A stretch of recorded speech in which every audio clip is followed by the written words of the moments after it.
Pakistan railway lockdown खुलने की सूरत में जरूरी हदायत। ट्रेन पर सफर करने से पहले ये हदायत जरूर सुन लें। ये ना हो कि बाद में उधर फड्डा डालकर खड़े हों।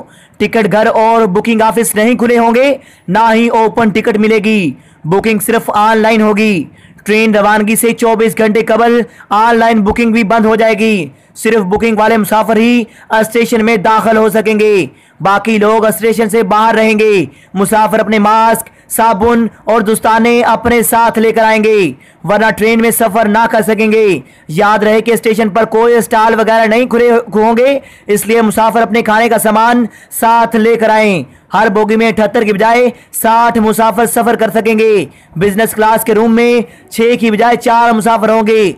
बोगी के दरवाजे सिर्फ स्टॉप स्टेशन पर ही खुलेंगे और हर बोगी में रेलवे मुलाजिम मौजूद रहेगा।